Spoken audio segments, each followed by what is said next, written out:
Okay.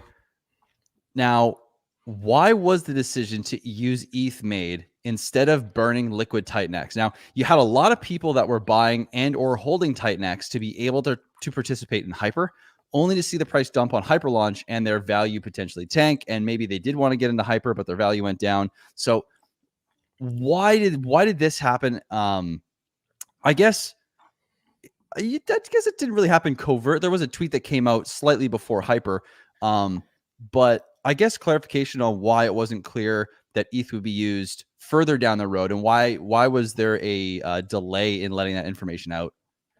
Yep. So I like the book The Art of War. So in The Art of War, you never really make your plans known, so bad actors can't position themselves for something they know that's going to happen in the future. I knew Hyper was going to be extremely net positive, or if you scale over a month, it's extremely net positive. Like it's short term, people get emotional, but long term, it's epic. So the reason we use Ethereum, let's get into that. So the reason we use Ethereum is if you go to app.titanx.win to the stats page. So a little bit of context. TITANX, if you look at actual cost of Ethereum going in, I think roughly 100 million worth of Ethereum, if you look at the actual, like when the miners got started and not the Ethereum appreciation, roughly $100 million of Ethereum went into mining TITANX. That's 100 million. All I had was my name and a website. There was no brand recognition. There was no proof of concept. There was no community. There was nothing, just me. And I guess people like me because of my streams and I'm kind of hearing my thoughts and stuff like that. So there was no brand recognition. Now we have brand recognition. People know TITANX. TITANX has been on a top 10 in Ethereum for like almost 5 months straight. Top 10 killer app on Ethereum. Volumes are through the roof. So people know we can build cool stuff. So now Hyper in theory could be bigger than TITANX because of that alone. Now, if it's bigger than TITANX, if you look on the stats page of TITANX, there's roughly 23 trillion liquid now, which is $11 million. Now, let's assume, because it's impossible to get 100% of that 23 trillion into Hyper because there's apathetic people that just hold it and they forget about it for a couple of years, which works.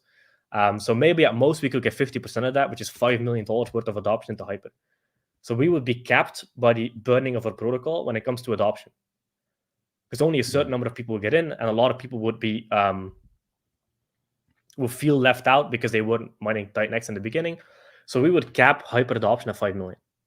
We've already passed that in 4 days. So by using Ethereum as the adoption mechanism into Hyper, we pass the adoption barriers with the liquid TITANX being so little when it comes to market cap size. So we needed to use Ethereum because I knew Hyper was going to be bigger than TITANX because of all the brand recognition, reputation, and trust we've built up over since TITANX's life. So Hyper needed an uncapped adoption mechanism, which Ethereum fixes. And then all the Ethereum buys TITANX in the back end. So users don't actually know, but this is amazing for Hyper and TITANX. Right. And the one question I have on that front, you said Hyper could be bigger than TITANX. Can you explain why you made that comment there? Because that's an interesting, that's a pretty big comment. No, like Hyper could be bigger than TITANX. Can you explain that? Because in theory, it's better because it's an easily movable asset that it's linked to. So for example, on TITANX, for Ethereum to do a 3x, it's extremely hard. Like it goes from like whatever, $500 billion to $1.5 trillion. That will take a while, probably a full bull market. Getting TITANX from 10 million to 30 million is very easy. Very easy. And people just get the shit together. So that is a lot easier to move. So if TITANX goes up at 3x, Hyper by default goes up at 3x. So all the minor ROIs go up at 3x as well, which brings in more adoption, which buys TITANX, which pushes up the price, which brings more adoption. So it's a turbo flywheel built on top of the flywheel that is TITANX. So in theory, this could adopt way more people than Hyper because the minor ROIs are way more sustainable and people know and are educated now when it comes to compounding. So Hyper could get bigger than TITANX relatively easily. I mean, that's a good thing for TITANX. If Hyper gets huge, I mean, that's interesting. And I guess